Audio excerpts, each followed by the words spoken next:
Hi, everyone. Happy Wednesday, and welcome back to Nalo's Thrift Talk. If you're live in our chat, thank you so much for tuning in to our slightly unusual time. I have a doctor's appointment out of town tomorrow, so I have to be hitting the road and won't be back on Friday. But I'm really glad that this worked out. And if you are able to tune in at an unusual time for the first time, please say hello and introduce yourself in the chat. And today we have a really, I think, information-packed episode. Nay, do you want to do a little intro? Oh, yes. Nay, are you here?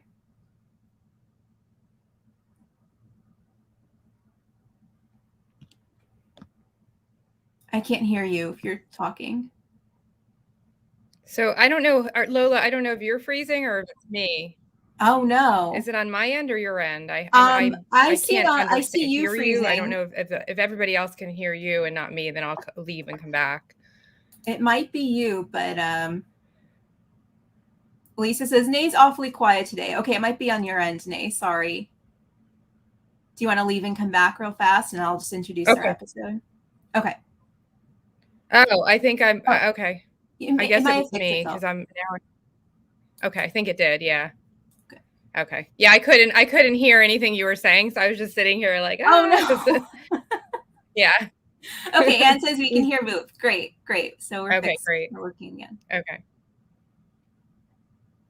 All right. Do you want to introduce our episode? That was the last thing I said. So I talked about a couple weeks ago, I touched on Grandmillennial style, and then after, and I probably didn't adequately explain it because this was Lola's. Lola actually is the one who introduced me to it, and so I think Lola would have explained it better. So after the show, I got a couple of questions about it, and people were more. I realized people were interested in it. So Lola and I decided to do a whole show about it. And this is really Lola's jam. She did, most of the research on this. So thank you. And, so it's basically, it's mostly a home decor trend, but also a little bit there. It does overlap into other things like clothing and fashion.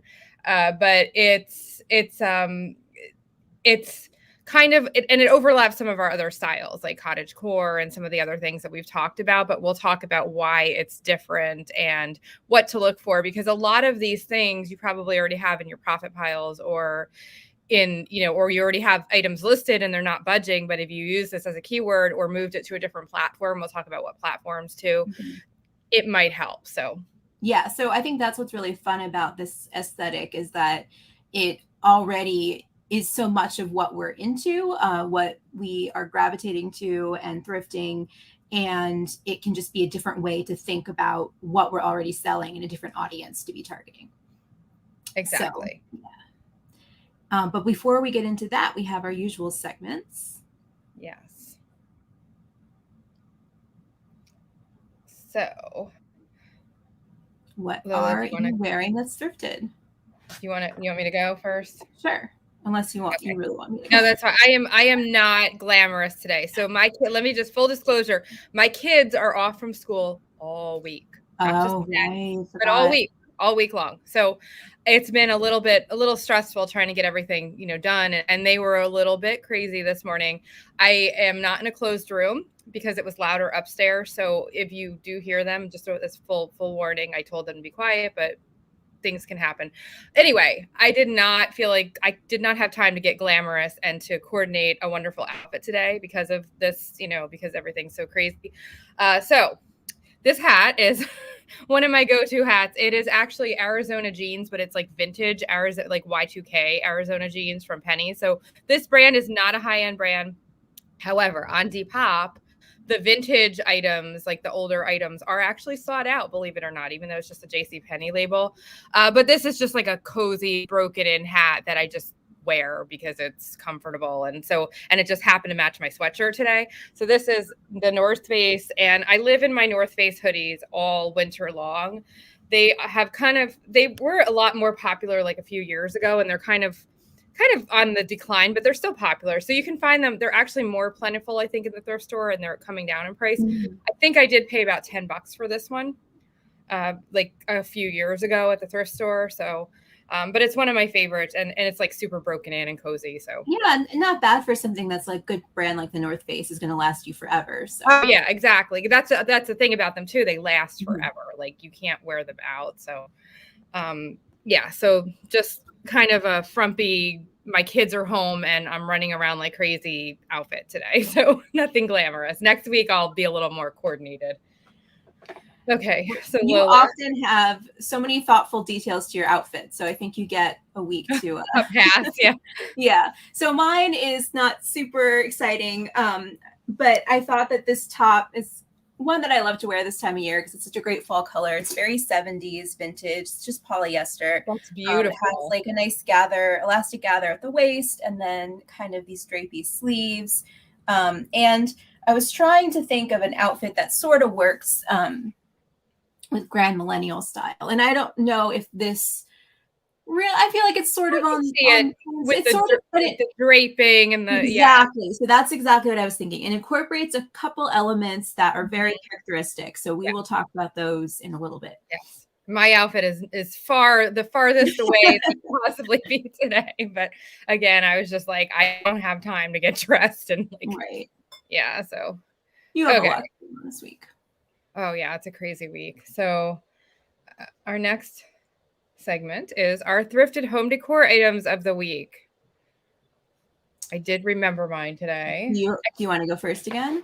So I'm pretty sure I've shown these before. And we're getting to the point now where like Lila and I were just talking. And we're like, I think we're running out of home decor items. But as you know, we thrift more and all. There's always stuff to show. But well, and I think part of the problem is that we just haven't been thrifting as much since the pandemic started as we used to. So when we first started these segments, it's like we thrift every week. We always have new stuff. We mostly thrift for inventory, but we always find something for ourselves. So but that hasn't really been true for the past 2 years.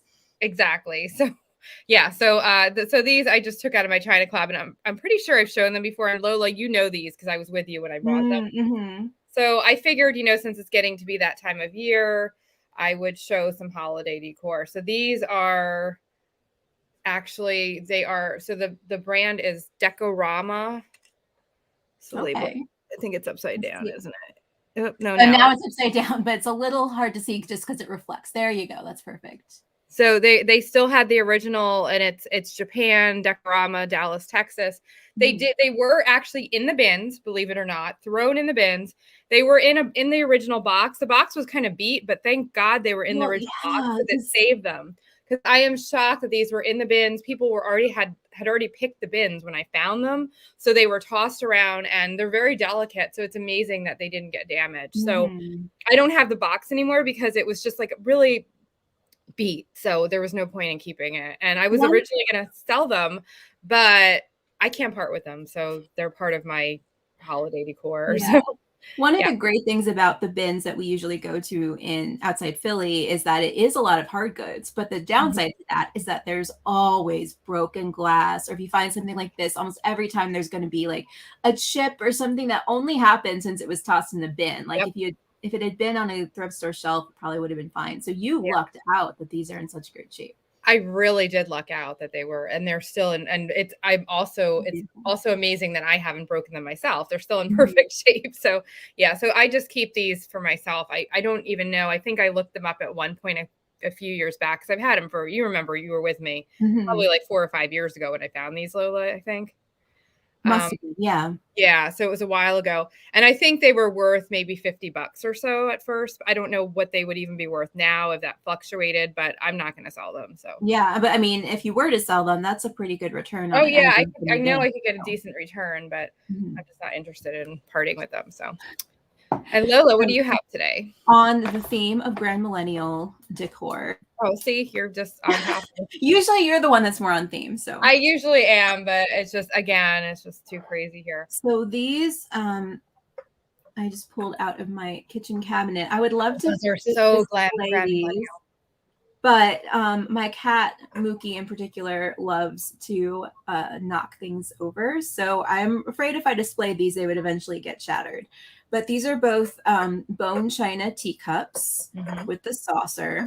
At one point, I think I did look these up just out of curiosity. I don't remember what they are worth, but as we will talk about I think these are an item among some of the other decor items in this trend that is changing in its value. So the brand and style are on the bottom. Is it Royal Albert? This one's Royal Albert Harvest Bouquet.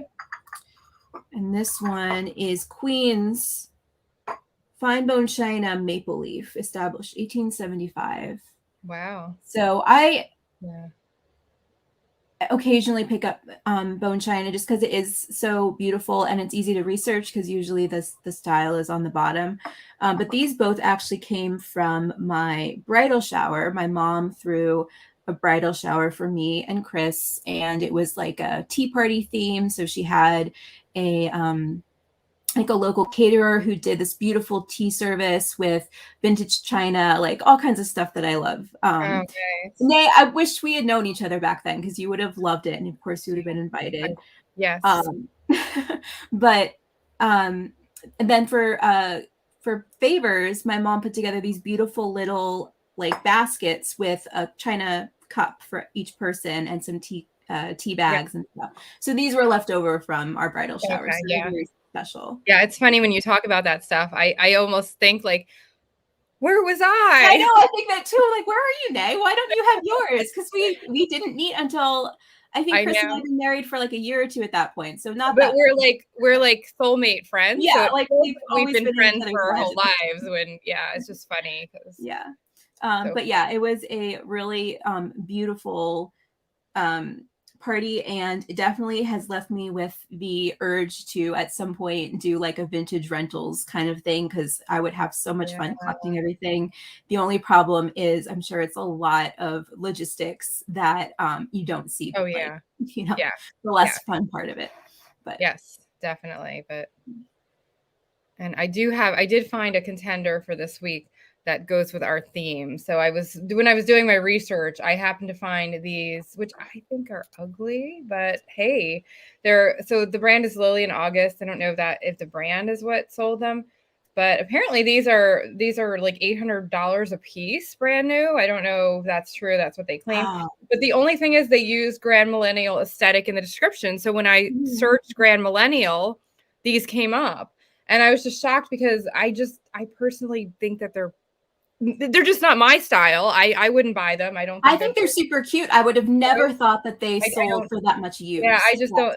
I mean, I don't know. They're not like anything amazing, but they sold for $375. So and here's what they did. They put by putting Grandmillennial. I think that's really what sold these. So for that, and it's interesting how on Posh you don't have as much. Although now you have more room in your title, correct? You do have, So they could have added, but they probably putting it in the description still brought it up when you search that term. And then I would also note that they say they're only selling it as a pair. I think that's also relevant to the Grandmillennial style, but we will get into that a little bit more later on. Yes, for sure. So, and then next week we are, speaking of not thrifting, we have decided my kids will be back in school, so I will be able to visit a thrift store. So we are going to do a $50 thrift haul. Now, it doesn't mean that we're going to both spend that much, but that's our cap. So like we might spend less, but that's our cap. We're challenging each other to spend 50 and see who gets maybe. I think we're going to set a couple different categories. So like best overall, like best single item in terms of value, best overall value, and check the comps and see who did the best. It looks like Nay may have froze again, so hopefully she comes back in a second. And we were trying. I used to go thrifting, and like only bring a $20 bill and not let myself spend more than that. And we were like, oh, we could do like a $20 cap again, and then quickly realized that that's almost nothing. That's going to be like 2 items even at a thrift store nowadays. So I think $50 will be a good cap. Nay, are you here? You're moving a little bit again. Okay, I think you're unfrozen. Yeah, I think I'm in my back. You're back. You're back. Yeah, I just stayed quiet. Quiet because I knew you were talking. Okay. Because I knew it was. Give you a second to unfreeze. So. And then I just realized I will be in Providence tomorrow and Friday, and I should probably look up some thrift stores. If anyone watching this has a recommendation for a thrift store in Providence, please let me know. And I think, are we ready to dive into our main segment? So, yes, we are. So, yeah. So I think we'll start. I have. So, do you want to take it away? Yeah.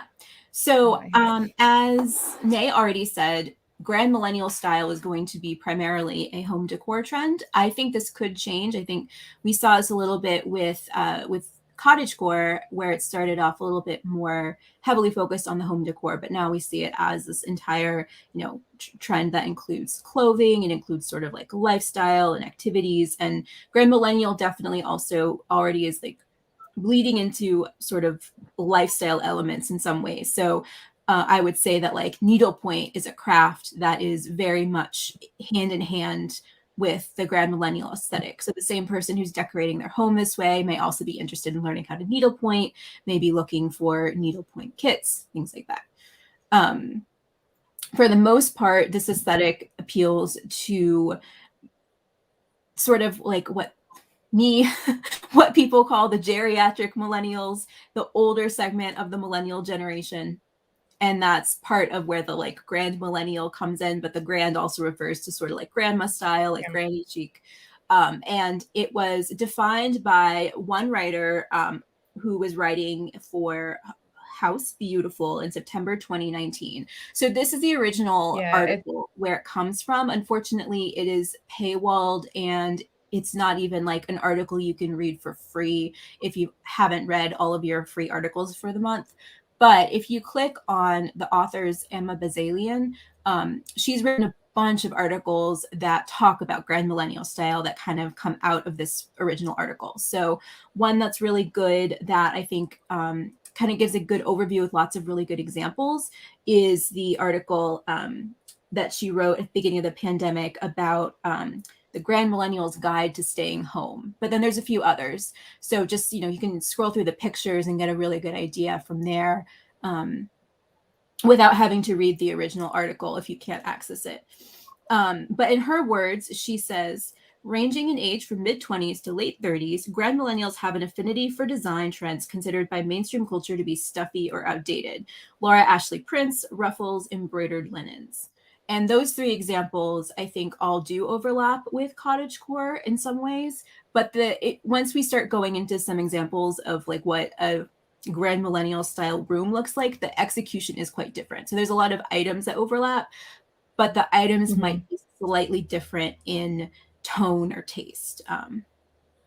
So it's a little hard to nail down exactly, but I think hopefully we can kind of give an idea of where they differ. Yeah. So the other thing that it's sort of a mismatch of different vintage time periods. So that's an important thing to keep in mind. A lot of times you'll see words like classic or traditional or timeless. I think it's less that these elements are truly timeless because you do see them come and go, but they're elements that have been popular within multiple decades or multiple time periods. So like you'll see some sort of Victorian era like elements that may have also become popular again in the 70s, when the 70s did some nods to like Victorian style. So in terms of thinking about like what time period things that are vintage to be thrifting, to be looking for, it can cross a lot of different time periods and decades. When I was doing the like research and looking up previous articles covering the aesthetic, I definitely noticed an uptick that I think it started sort of with the pandemic and people, when we were all first stuck at home and starting to think about like, well, how do we make this a little bit more of a refuge for us if we're going to be spending so much time at home? So there's an overall like burst in home decor interest then, but I think I've also seen a bit of an uptick starting earlier this year, like in the spring. And when we first did our cottagecore episode, I think we were right on the cusp of it really like taking off. I definitely saw an increase in the use of the keyword, an increase in, people posting about it on Instagram and different social media platforms. Looks like Nay just came back. Hi, Nay. Hi. Sorry, I'm trying to fix it because I keep freezing. Yeah. And my internet signal is strong. It's something I think it's weird. StreamYard because Yeah, my actual internet signal has like 5 things on it, but in StreamYard it's showing 1. It's so weird. But anyway, maybe that helped. Well, hopefully. And I was just talking, so I didn't miss anything. Although I think soon we'll be hitting some examples for you to pull up. So hopefully that'll be working.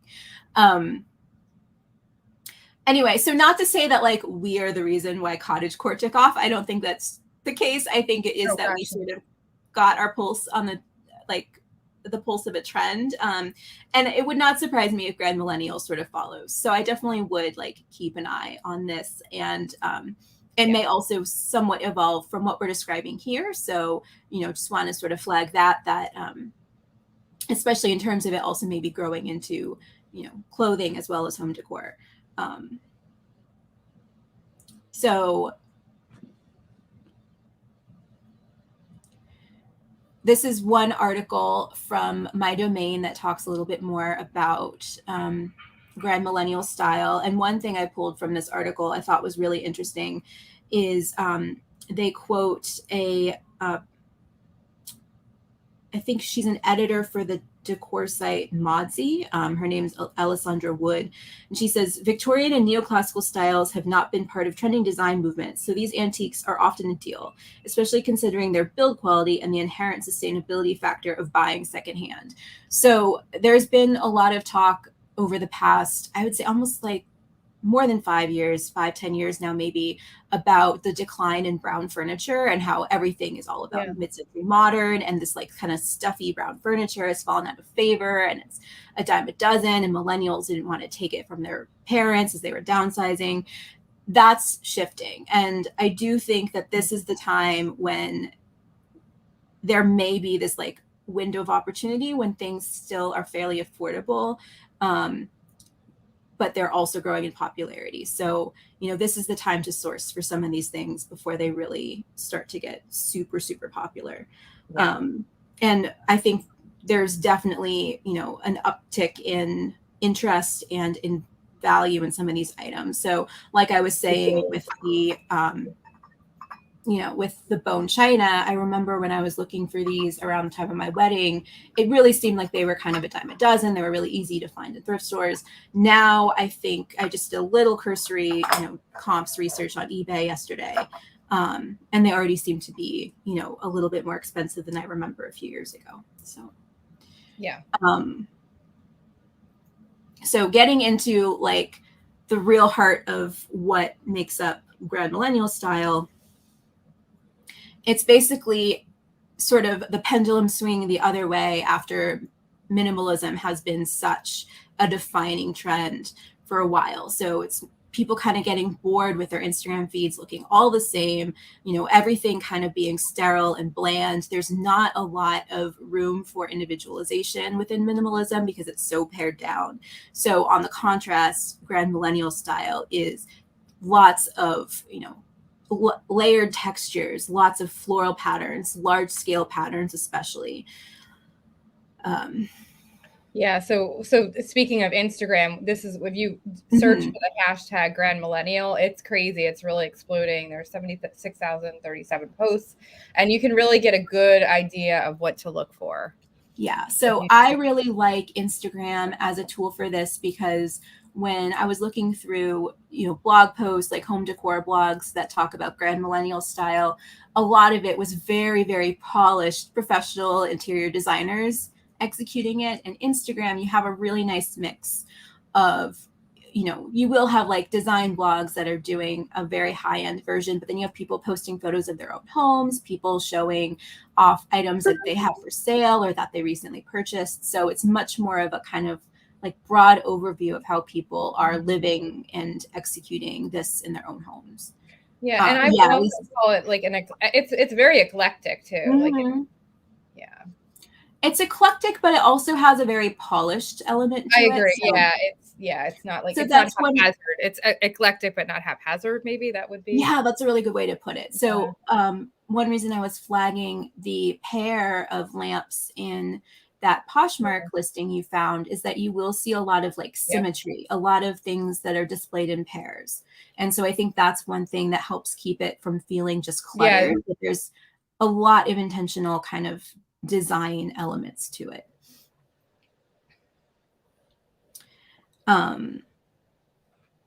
I do think it's like slightly kitschy, but restrained enough that it doesn't feel kitschy. So you will have like, you know, a couple like whimsical, like Staffordshire, the Staffordshire dogs that I love.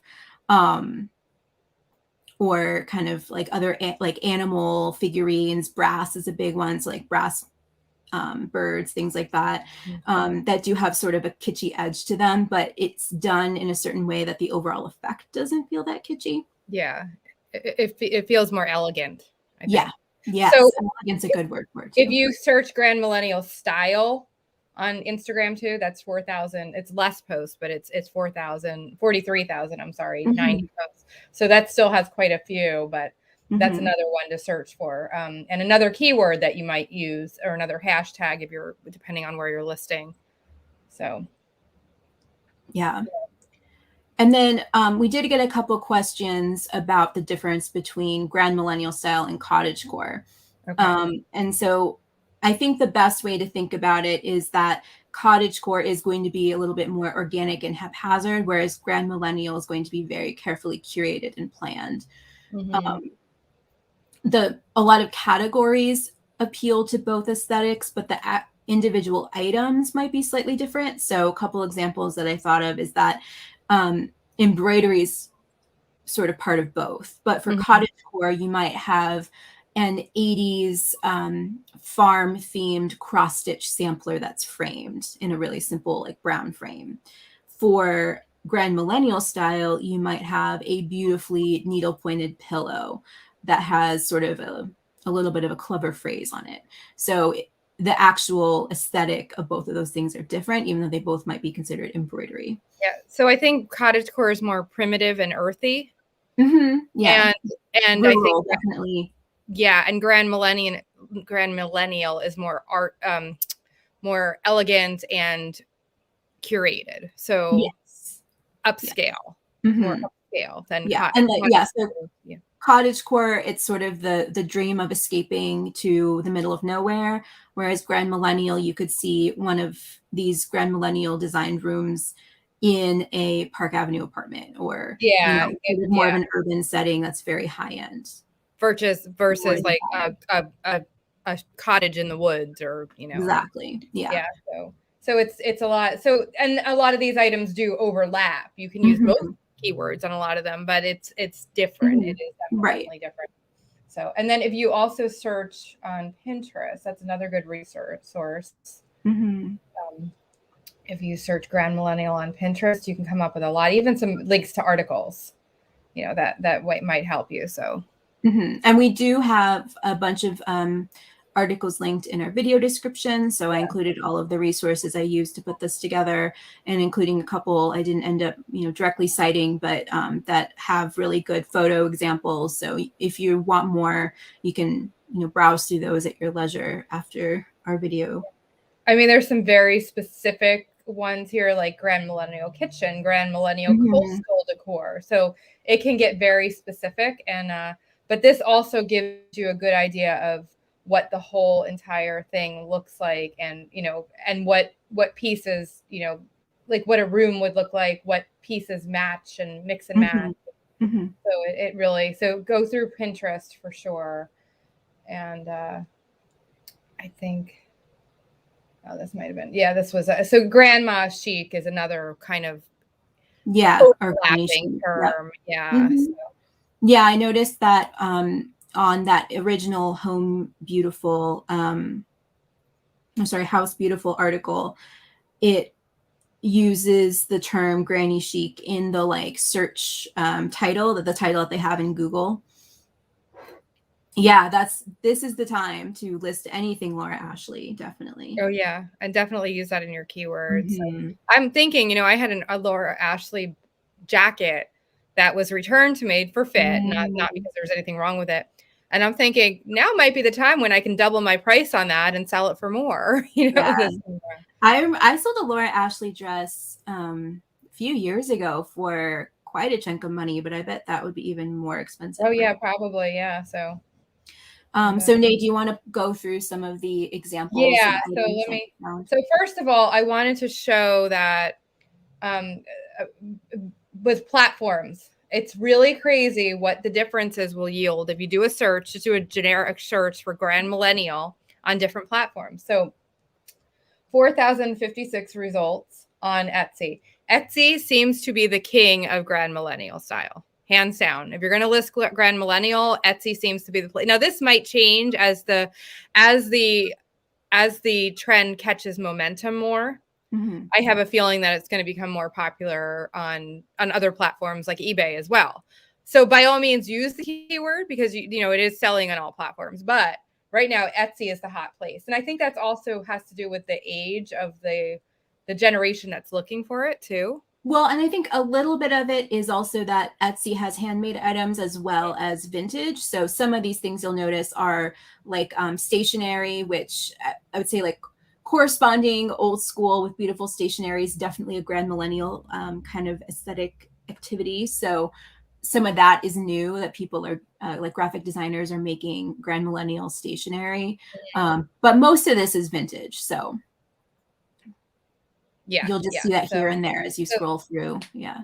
So there's a ton of results on Etsy. Mm-hmm. Surprisingly, the next one is Poshmark, which I think you're totally right. Is the it's the same age range that is big on Poshmark. Yeah, so it's a little bit older than like the Gen Z generation of Depop, but yet it's still like kind of young and trendy. But those Etsy and Poshmark are like the perfect platforms for Jess is a great thought that sometimes people misspell millennial. I definitely did it while I was putting together my notes for this. So yes, that is a good point. Yeah, that's a great point. So Poshmark, I couldn't get a count of results, but there are thousands of results on Poshmark too. Some of it doesn't go, like when I search, I don't know why they used it. I think they're just spamming or they don't know what it is. But also on Poshmark, interestingly enough, it's a lot of fashion items. You know, so there are home decor items as well. Don't get me wrong. Like these are the solds, and you can see those lamps that I showed. But there's a lot of fashion and a lot of items that would definitely overlap with cottage core. There's some fabric there. So yeah, floral dresses, like the Laura Ashley dresses definitely could overlap. Yeah. So it's interesting that the trend is really taken off on Poshmark as well. And then I can go, these I had clicked on. I thought these were interesting. So those are really cute. Yeah, but that's a perfect keyword for those. You know, somebody was really into use that. And there's another. This was a Laura Ashley basket it's like a tote actually, and that went for $65. You know, wow, so with tag from the 90s. That's that's definitely that was perfect. So it's definitely less popular. I only got 60 results on Mercari versus over 4,000 results on Etsy and Poshmark. So it's definitely hasn't taken off as much on Mercari. Does not mean that you shouldn't use it as a keyword though. By all means, still use it because it, doesn't mean that. And also it's not as popular on Depop. Surprisingly, I only got 87 search results on Depop. So big difference between, over 4,000 versus 87 results. So, but it is, again, people are using it and doesn't mean that you shouldn't use it. It just means that right now Poshmark and Etsy are the platforms that it seems to be taking off more on. You know what I just noticed? I think you did exactly what Jess was mentioning. What did I do?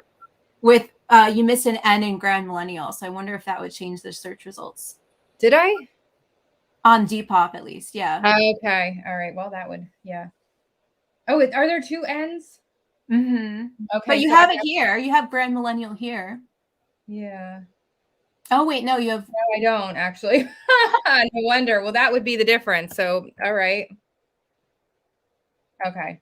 But so I think like eBay should be there's 90 results. So there's 90. Yeah, there's 90 results. Because I searched it and I'm pretty sure I did it. This looks like the search result I saw. So yeah. So there are 90 results on eBay. So still not a lot, not as many. Right. But. So what I noticed on eBay was even though there weren't a ton of items that came up using the keyword, they were sold like 2 or 3 a day. using this keyword. So that makes me think that there is definitely a demand, and there may not be as many items in that search result. I used one end in art, so I messed it up in our art too.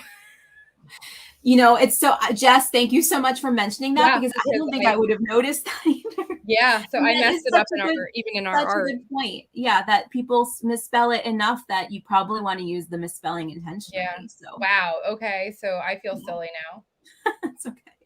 I'm just glad we caught it live on air. Yeah. So okay. So so there's only 90 on, still only 90 results on, and I wonder if I spell it right on Poshmark, if it yields more.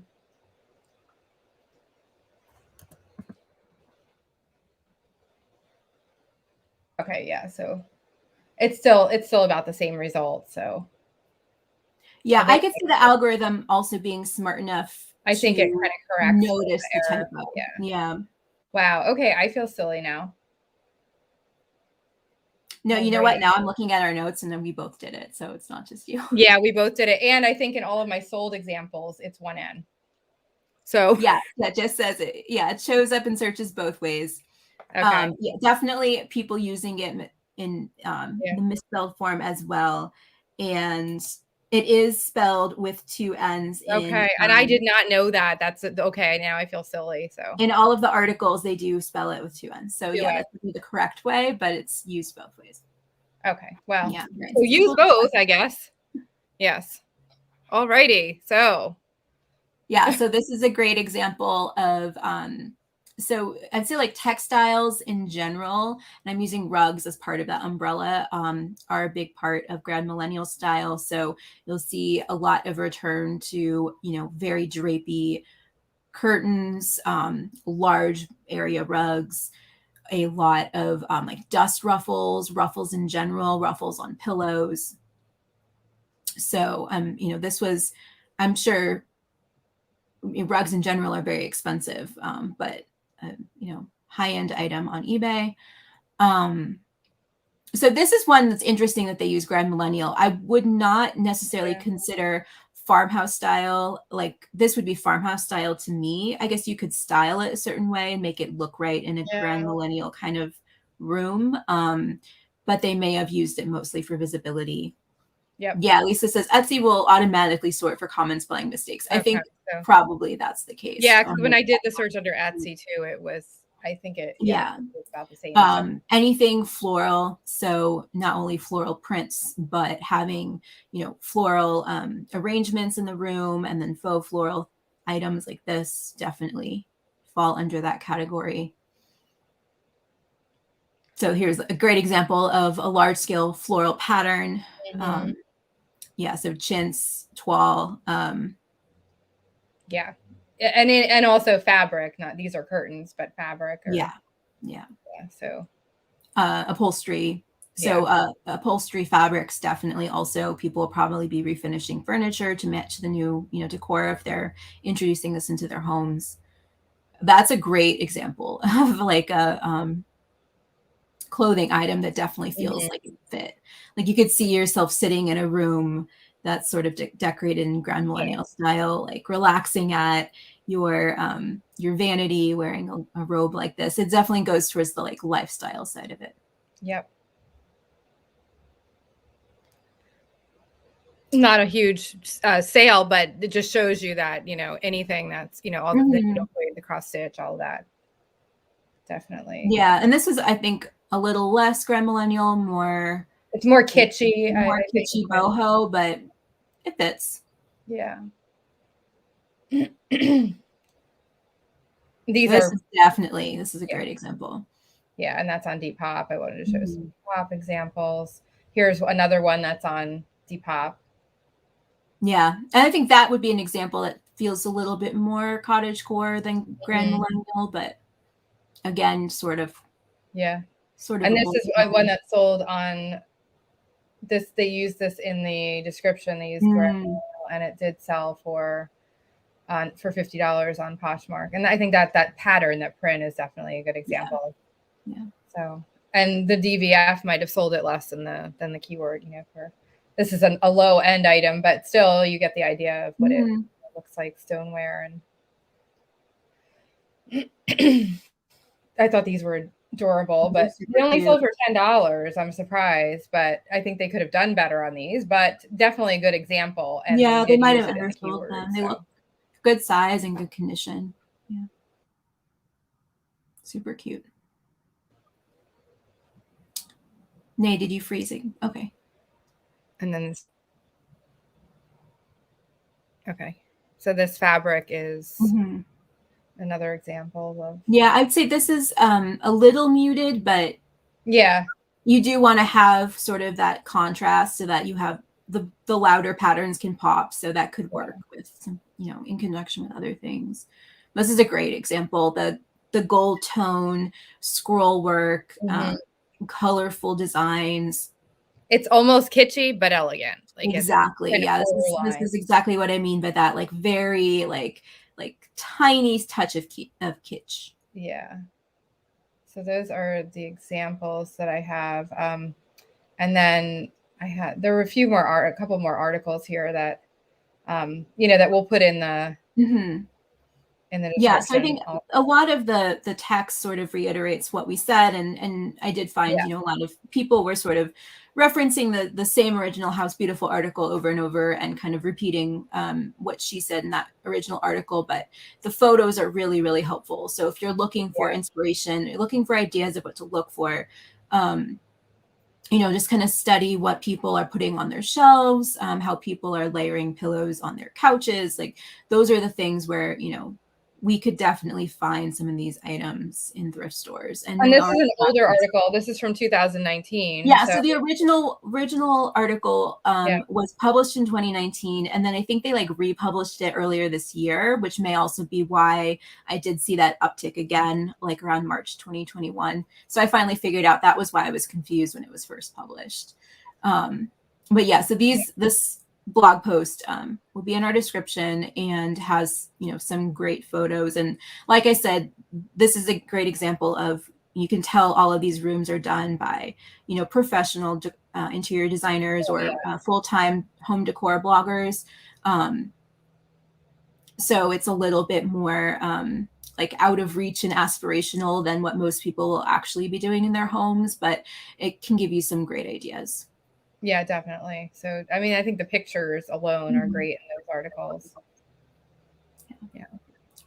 And then I was browsing on Shop Goodwill just for fun. And I pulled up a few items I found that I think work really well. I know last week, a couple people were saying like, oh, you always find such amazing things. I don't find things like that. And so I just thought this would be a, you know, fun way to look at what's sort of available, you know, to anyone.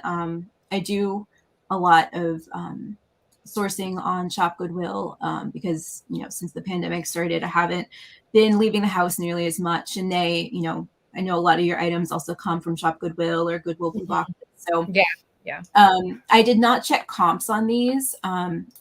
We'll share that caveat. I don't know if, you know, any of these would actually have been a good purchase for a profit, but I think they give you an idea of what's out there. And this was all, I found all of these within you know, one evening. So it was not hard. Yeah. Yeah. So it just goes to show that you can go online thrifting, you know, and find these items too. You don't have to go. Yeah.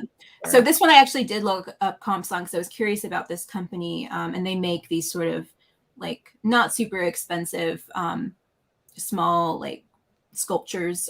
So busts, I think, are one thing that definitely count as Grandmillennial. This one probably would have a resale value about what it sold for on Shop Goodwill, but I just wanted to include the example. So it sold for $16. And it's just that I don't think it's anyone particular. I looked them up and they do some historical figures like George Washington, Thomas Jefferson, stuff like that.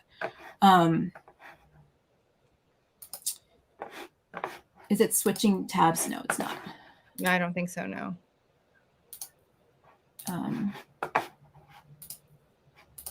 Yeah, so it's so Kathy has a question. Some of the items I might have thought grandmother, but really, yeah, definitely, Kathy. Yeah, for sure. So this is a pair of brass scones. Brass is definitely something that comes under this aesthetic. So brass figurines are super popular. We've talked about those before. I think you could probably, add Grandmillennial as a keyword to a lot of those, but also just using the wall, hanging things like, beautiful frames, other things like that on the wall is also part of it. So you're really accessorizing the room in different ways. And then also just like light sources. So lamps, I think, also are one thing that often will fall under this category because people are thinking about the overall ambiance. So I think this would be, key item that you could call Grandmillennial. And this didn't sell. No, I kind of regret not bidding on it. And then again, the pair. So having, two that you can use for that sort of symmetry in the room. Yeah, definitely. Cool. And I should have pulled these into a different window. So they got broken when I moved somehow, but I have it was a pair, and I think they can be fixed, but I had them I've had them since I got them at a flea market. I wish I had them with me here physically, but I don't. But they were a pair of sconces, they were just picturing them in my head. They were 60s, but they were so intricate with like that gold on them that they were like white with like the touch of the painted gold. They were so Grandmillennial. That definitely sounds like it. Yeah. This is a lot of bone china teacups, sort of similar to what I shared today for my home decor. I looked up one out of curiosity, and it seemed to be selling. I found it sold on eBay for about the full price of this lot. So another one that I was a little bummed I didn't just bid on. I think this lot went for like $16, and then of course $12 plus shipping and handling. Yeah. And one alone sold for $16. So not a huge profit, but if you're getting, 3 and can sell them each for $15 to $20, then that's maybe worth your time. And then I'll share one more, which I did also. I said I didn't research these. I realized I kind of did. Find these though. They're more plentiful.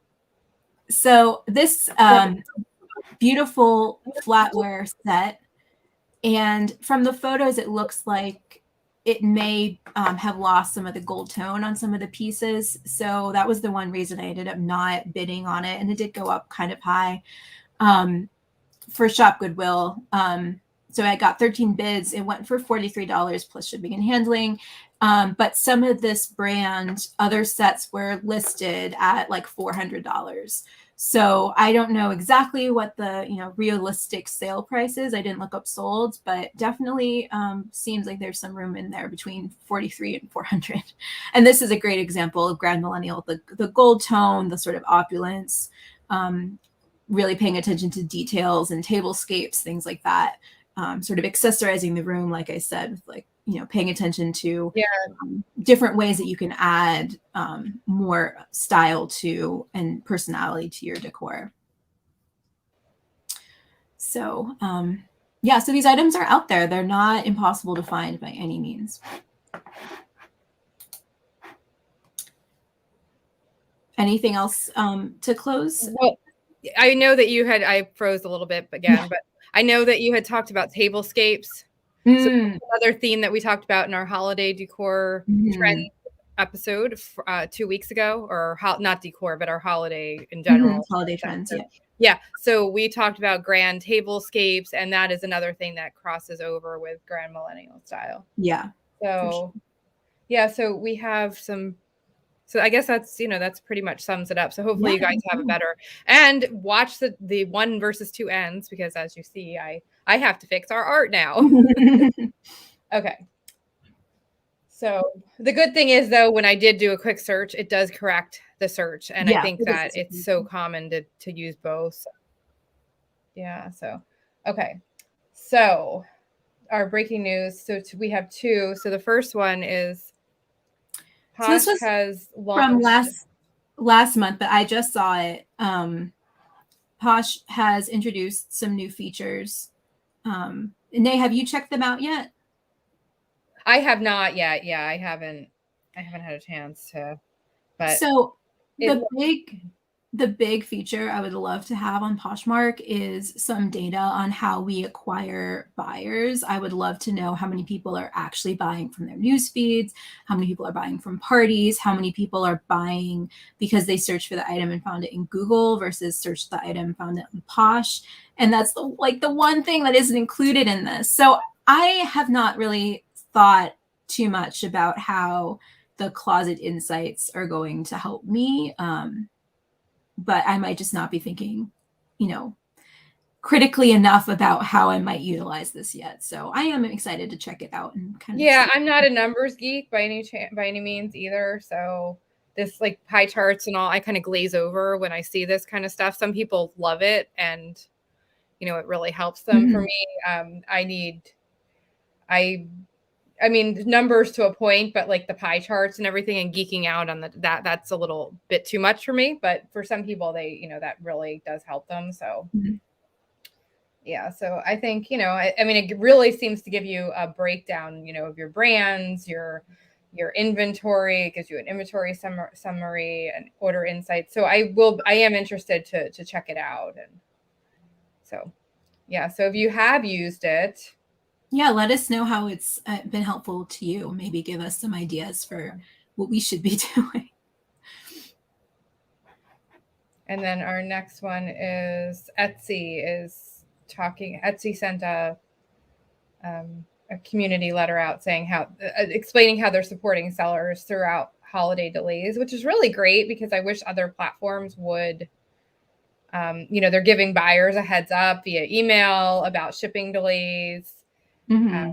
They're continuing to update estimated delivery dates. So they're kind of compensating, it looks like, for the delays and and helping, both buyers and sellers to understand about the delays, mm-hmm. and protect both. So.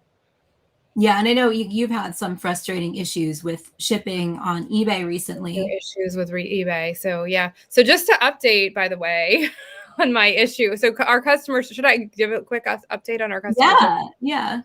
So our customer service show a couple weeks ago, and I don't want to jinx myself again because I now believe in the power of jinxing. So we even said that before the show started. We're like, one of us is going to have an issue. So if you watched our show from last week, I guess, yeah.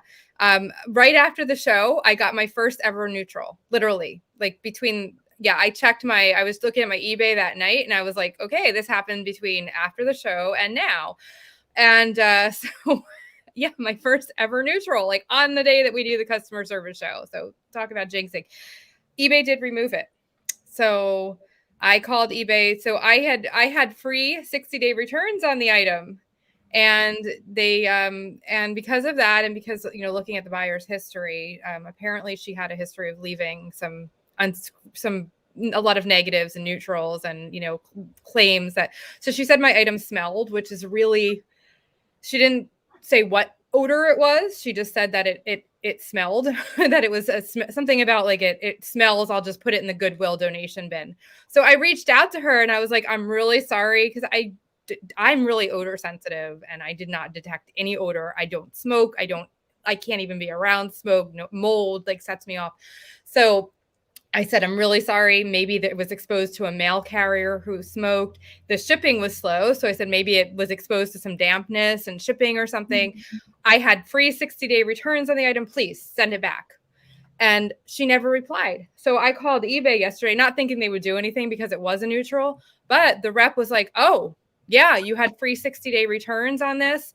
I can see. And I'm looking and then she couldn't specify what, but she said, okay, I said to her, the buyer has a history of leaving. And she said, well, let me look at the buyers, and she said, okay, yes, I can see that. So those were factors. And she said, yep, it was unfair feedback. I will remove it right away. So, and it was removed literally while she was on the phone with me. So you never know. Yeah. And I think I never will look at a buyer's feedback before I sell an item, like accept an offer or ship an item, because I don't think that should be a factor. But no, and I never do either. Yeah, right. After the fact, if you get a negative, you can see whether, it's truly out of the ordinary for that buyer and there really was an issue that you should be concerned with, or if it was the buyer is just very hard to please and constantly does leave, I mean, glowing reviews. Then she had left someone a neutral because the item didn't match her hair. It was things like that. So I think she was just one of those difficult. So talk about like customer service and on our episode. So go back and watch that episode, and my follow-up is and then the other thing was I had also talked about last week about all of the delays in shipping because of the hurricane, and how one of our major hubs was shuttered, and I'm still having delays and because of it. So she did, the rep was able to remove some of my late shipping dings, which I had spoken to a few other reps and they wouldn't. So you never know, like you just need to sometimes it's a matter of getting the right rep. And she also, so the item that I talked about that the USPS denied my claim, I was ready to appeal it and it arrived 2 months later. It arrived almost 2 months later. Yeah, it arrived on November 30th. It got November 30th, November 1st, it got delivered, and it had been shipped on September 6th, 2-day priority.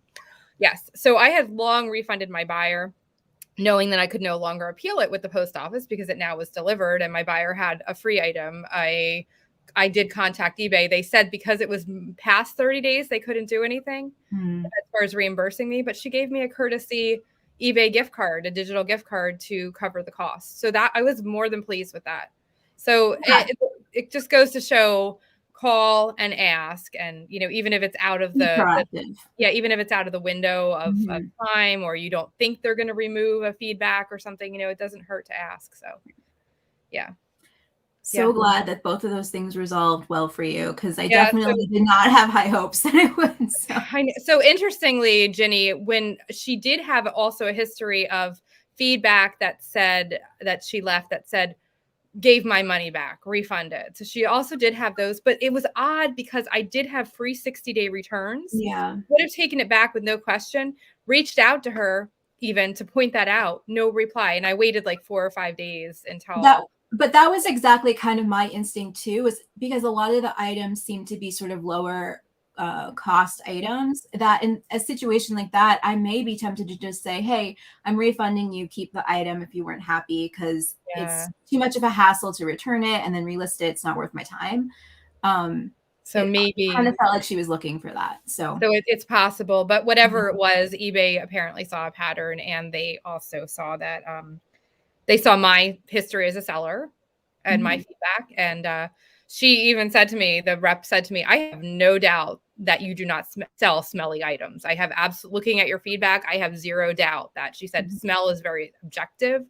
And she said, I have absolutely no doubt that you don't. Right. So, and it was also kind of like, of course, she picked the one thing that you can't really argue because it is so subjective. You can't take a photo of it. Like, in the context of all of her other reviews, it seemed intentional. So yeah. So I mean, the moral of the story is stay calm. Now, I probably did obsess a little bit more than I should have over this, because I was like, really? I jinxed myself on the day of the I like message you to like, take our advice, stay. Yes. But I did try to stay calm, and I did reach out to the buyer. I was not nasty. I didn't accuse her of lying. I just said, I'm so sorry that you're, maybe I did not detect any odor. Maybe in transit, it somehow was exposed to a smoking mail carrier. Please send it back on my dime. I have free returns, no questions, no problem. And then my last resort would have been to calmly and professionally reply to the feedback, with the facts, but I didn't have to do that because they removed it. So yeah. So interesting follow-up. Good results all around. Yeah. So, and then our market report. Yes. So, okay. So I have some sales here so this, I was really happy that it sold. That's nice. Yeah. I was hoping that it would sell for more, but I've had it on both eBay and Poshmark for quite a while. Got a $50 offer a while ago, and I countered and they didn't take it.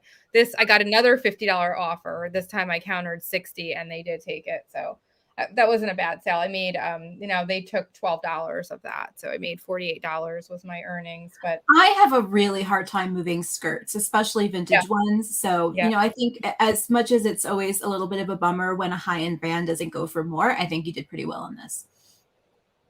Yeah.